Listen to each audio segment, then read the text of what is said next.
First up, the massive rail tragedy, and Railway Minister Ashwini Vaishnaw has now said that the cause of the accident seems to be an issue with the electronic interlocking system.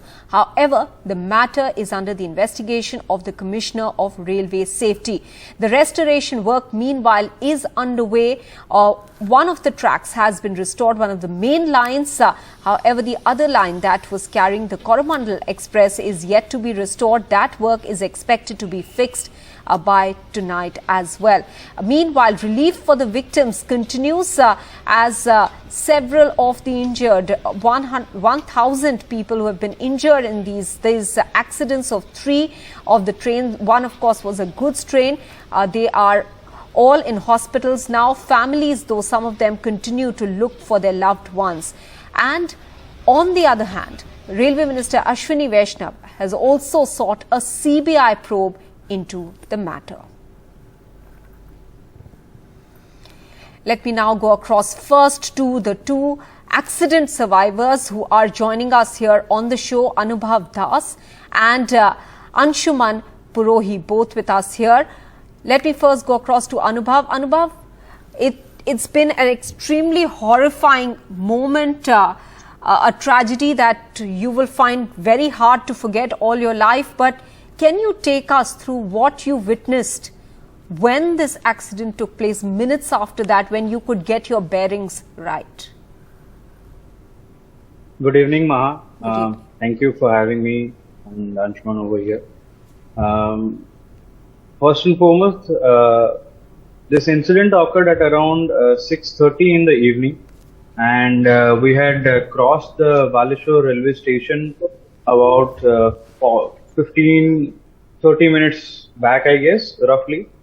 What we heard was a loud noise, because, inside an AC coach, the noises are mostly muffled that come from outside. But this noise was loud enough for us to hear it properly. And then we experienced a jerking movement for about for a elongated time period of up till about 40-45 seconds. And after that, this train came to a halt, the Coromandel Express that we were on. And initially we got to know that this train had incurred some kind of an accident, had gotten into an accident. So we quickly tried to get down, me and my co-passengers, and Anshuman was also in the same berth as me. And we tried to get down as soon as possible with only our valuables, trying to understand what exactly had gone. At this moment of time, we did not know what was happening. So it was only an emotion of fear. We were really scared. So as soon as we tried to disembark from the coach, what we see in front of us was 3 derailed coaches of a train. And we did not know if these coaches belonged to our train or some other train.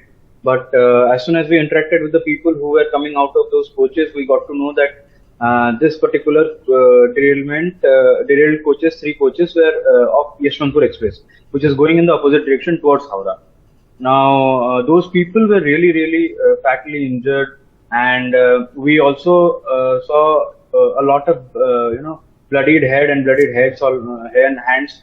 They were asking us, begging us for help, asking us for water. As much as we could, we gave them water, whatever water we had. We refilled bottles from the train bathrooms, and we also made makeshift bandages out of the train railways bed sheets, so that they could wrap it around the places that are bleeding from. But at this moment of time, we are also not really sure what had happened to our train. Yeah, and around 250 to 300 nearby, the local people had also gathered here within about 5 to 10 minutes of the incident.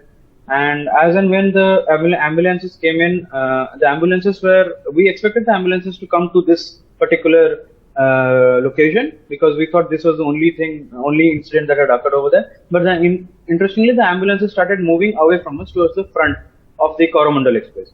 And this led us about 5 to 6 of us people to move towards the front of the train. And only then we got to know how big the incident was, and how big the mishap was that also involved the derailment of Coromandel Express.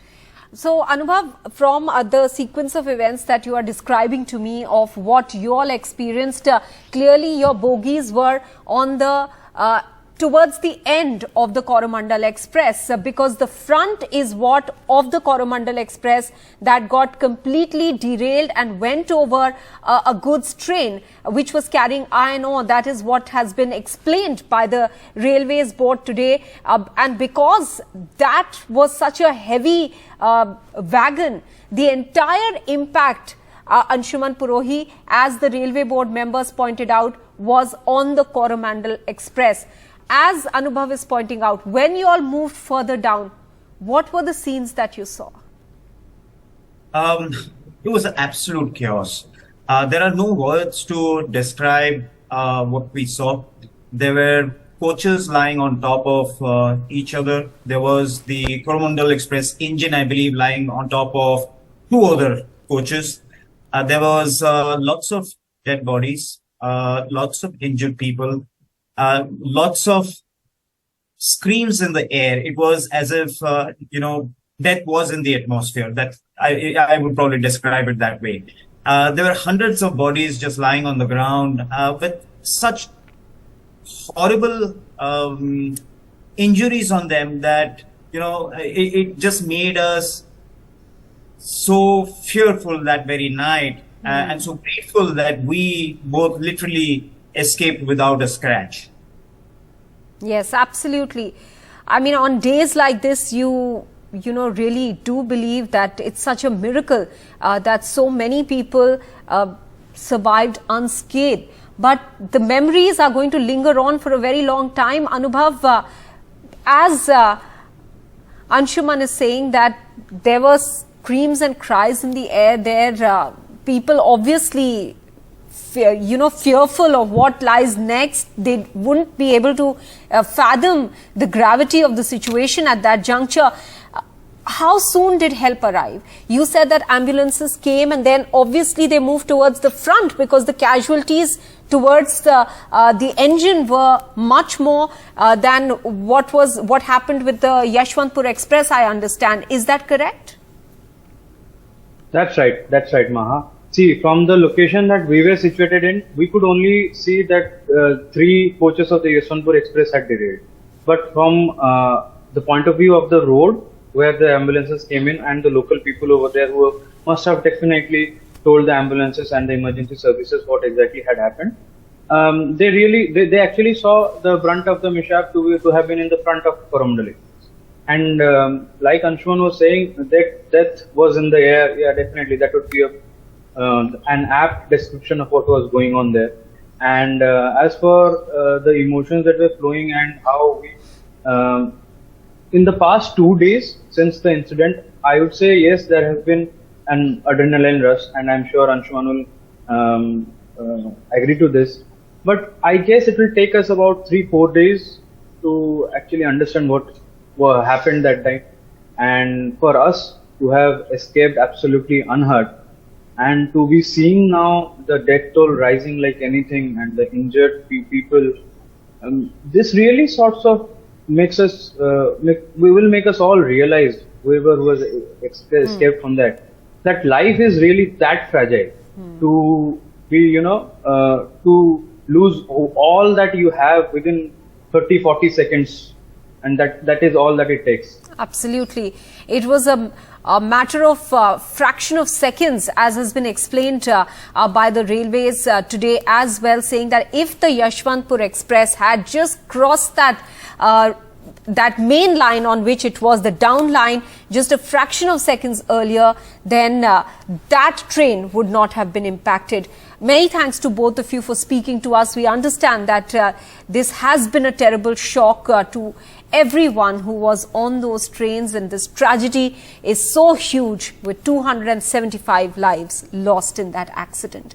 Now, the railway minister today said that it was a change in the interlocking system, electronic interlocking system, that was behind the triple train crash in Odisha's Balasore. But what exactly is the electronic interlocking system? How does it ensure smooth rail movement, and what possibly went wrong? Vedant reports. So Ashwini Vaishnaw, the Railway Minister, very significantly said today that it was a change in the electronic interlocking system that might have caused the accident. What is electronic interlocking system? We'll come to that. But very quickly, let's try and explain you through animation as to what exactly happened and at which point did the interlocking system went wrong. So first, remember, this is the Coromandel Express and the Howrah Express on parallel tracks on the up main line and the down main line, and it was at this point where the Coromandel Express was led off the main line and it went to the loop line and went on top of the stationary goods train that was already there at one of the loop lines. Now this is essentially the point at which there was either a signalling error or there was improper routing. Now both signaling as well as routing is controlled by the interlocking system. Let's try and understand what the interlocking system is all about. Now remember, it is an electronic interlocking system that essentially controls rail movement and makes sure that one train can switch from one track to another smoothly and safely. The other important point is that it is the interlocking system that ensures that at no point is one train attempting to get on a track on which there's already another train, which is what happened in this case, where two trains were on the same track and that subsequently led to the derailment. So the interlocking system basically works, it's an integration between switch points, signals and track circuits. Now what are each of these? Let's go to that graphic on where we explain what these three things are. Switch points essentially are movable sections of a track which lead one train from one track to another. So these switch points have to be activated well in advance so that a train essentially can pass over the switch point and move from one line to another, say from a main line to a loop line. They manipulate the entire interlocking system. So these are crucial because they lead one train from one track to another. Now switch points work very closely with track circuits. Now they have to be aligned in a way so that there's a signal for a train to move over them and move to the next track. Now what are track signals? Let's go to that point. Track circuits are installed to detect a train's presence on a particular track. Now track circuits make sure that they detect and determine on time that a track is either occupied or vacant. Now this is crucial because it's only after the track circuits actually detect whether the track is occupied or vacant that the movable parts of the track, which are basically the switch points, they become activated and finally lead the train from one line to another. Now, what is the electronic interlocking system? Now, the interlocking system we've understood, but when this entire system is controlled by a software, it becomes an electric interlocking system. So basically, there are electronic communication networks that control switch tracks and signals and make sure that they communicate well and they are activated well in advance for the train to switch one track and go to the other. Now in this scenario, what could have gone wrong? See, the final probe report is yet to be out, but let's examine the various scenarios. Railway Minister has said that a change in the electronic interlocking system led to the Odisha crash. But what does it actually mean? So it means that actually when the Coromandel got off the main line and went to the loop line, there was either wrong signaling or faulty routing. That means that switch point got wrongly aligned and the train went to the loop line, or the other aspect could actually be that there was improper signaling and the track circuits could not detect that this particular track was already occupied by a stationary goods train and the Coromandel got onto the loop line. So these are the possible scenarios in this particular case. It will become more sort of clear when the final probe report is out. So let's go back to the animation very quickly once and try and understand that point. So this is the point. So here if you can see that there are 4 tracks, track A, B, C, D, and it is the signals, the switch points and the circuits that make sure that there is only one train at one track at one given time. So it has to be a seamless communication between these elements of the interlocking system to make sure that no such incident happens. So the root cause, as the minister has pointed out, as he believes, is this electronic interlocking system. Let's try and understand this better with two of our experts who are joining us here on the show. Shashi Bhushan Roy, former Indian Railway Traffic Service Officer, Planning Director, Railways, and Akhil Agarwal, former Director General, Railway Board. Akhil Agarwal, coming first to you, sir. When we say electronic interlocking system, does this mean that largely there is no manual involvement here, and then who monitors this system? Yes, the electronic interlocking means when the command is given by the station master, because the station master is in charge of the station, who decides which train will be given precedence in case if there are two trains coming simultaneously, and he gives the signal. So when he gives a command, how the point will move, how the signal will move, and all these things will be controlled by the interlocking. Interlocking ensures that even if a wrong command is given by mistake by the station master, no such command is taken and that command is made ineffective. So basically interlocking ensures the safety, and let me tell you, the electronic interlocking passes a SIL 4 test. SIL 4 is a safety integrity level 4 test. This is the highest level of safety defined in the world, and this safety of a system, of an electronic interlocking system, is checked by a independent safety assessor, which are international safety assessors, and which says that this electronic interlocking system is electronic interlocking equipment is a fail-safe equipment. That means the software and the hardware associated with the electronic interlocking is fail-safe. And the amount of a failure which can happen on the unsafe side. When I am saying unsafe side, that means a signal which is red and it becomes green. That the chances of that failure happens in 10,000 years, one failure in 10,000 years or so. It's very less. So we can say it's almost negligible. So that is a electronic interlocking system.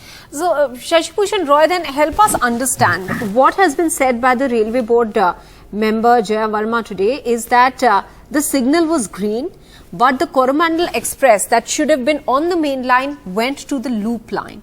How did this then happen? What possibly could have gone wrong? Signal, approach signal being green for an express train moving at about 128 kilometers an hour means the driver takes it for granted that he is going to move on the straight line. When you veer off the straight line, you are required to do that, then the signal will be yellow, so that you know that you have to reduce your speed. In fact, even before the main signal, there will be a distant signal which will tell him that he is not going to go on the straight line. So here the signal must have been green, otherwise the driver would not risk his own life.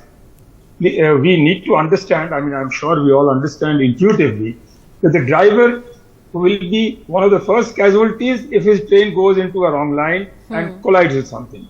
So he is unlikely to take a ill-advised decision that the signal is yellow but I'll go on full speed, or signal is green and I'll not go on full speed.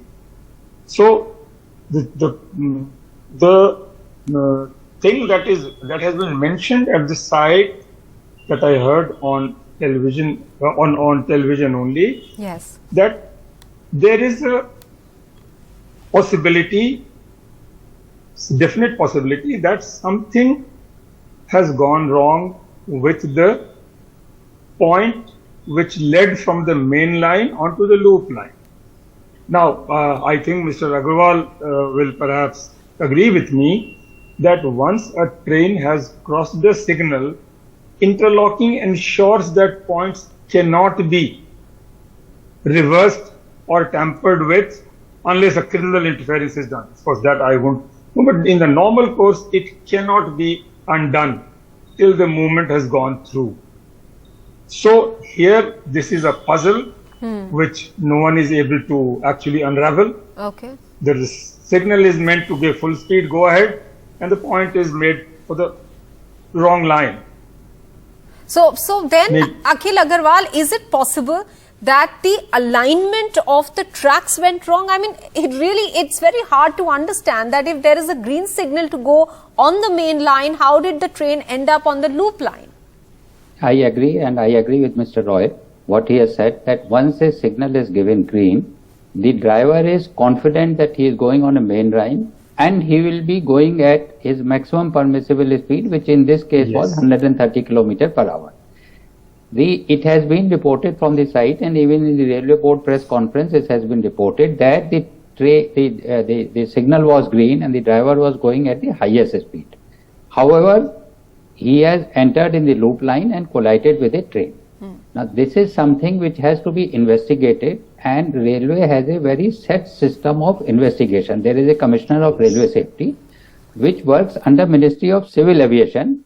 The basic idea is that he is independent of the railway, so that no one in the railway can influence him. So he works in a different ministry, and he has his own infrastructure with him to find out the actual cause. He will go to the site, he will talk to the public, he will talk to the concerned official. He has all the data available from the site, which includes there is an event logger that at what time a track circuit became drop and the train arrived at what time the signal was taken off, at what time the point was routed towards the reverse side. So he will have the accessibility of all the data, based on which he will make out his own investigation and give a report. So at this point of time, I would not like to speculate what has happened and which has led to this thing, but this is definitely a puzzle, that the signal was given on the main line and the train went into the loop line at a speed of 130 kmph. It's absolutely a no-no in a railway working. And a loop line which is meant for running of a train at 30 or 50 kmph depending upon the station. So at that loop line, if a train is going at 130 km per hour, there is a highest possibility that the train will derail by itself, even if there is no train available there. And if there is a train, so what we have seen what has happened, that it has collided with it and resulted in this accident. And as was explained, that because this was a stationary goods train carrying iron ore, the weight was such that it did not take any of the impact or very little impact of that collision. The maximum impact was on the train carrying the passengers, leading to the massive casualties. Many thanks to both of you, Shashi Bhushan Roy and Akhil Agarwal, for joining us here and helping us understand how these systems work. Now, the Railway Board has detailed the sequence of events leading to the crash. The Coromandel Express that moved onto the loop line instead of the main line due to a possible signal problem rammed into a stationary goods train carrying iron ore. The entire impact of the collision was on the passenger train and not the goods train, owing to its weight, resulting in the massive loss of lives. Saurav Gupta reports from Balasore, the accident site. Electronic interlocking में जो change किया जिसके कारण ये दुर्घटना हुई, जिसने भी किया, जो भी इसके कारण है वो इन्वेस्टिगेशन से निकलेगा। तो जो कमिश्नर रेल सेफ्टी है वो अपनी इंक्वायरी रिपोर्ट जल्दी से जल्द देंगे। जैसे इंक्वायरी रिपोर्ट होगी सारे तथ्य पता चलेंगे, लेकिन एकदम क्लियर इसका रूट कॉज, इस इतने दर्दनाक, इतने भयानक एक्सीडेंट का रूट कॉज ऑलरेडी आइडेंटिफाई हो गया। As more clarity emerges on what caused the Coromandel Express to derail, anxious relatives of passengers on the train are still searching for their loved ones in every possible place before heading to a morgue. This group of men have come to the Bahanga station looking for Nitam Roy from Malda, who was on the train. তার ফোনটা যদি hospital থাকে hospital লোক তো ফোনটা ধরবে, কিন্তু সেটাও ধরছে না। আমরা সেটা নিয়ে আতঙ্কে আছি আর কি। তার বাড়ির লোক আতঙ্কে আছে, কান্নাকাটি করছে।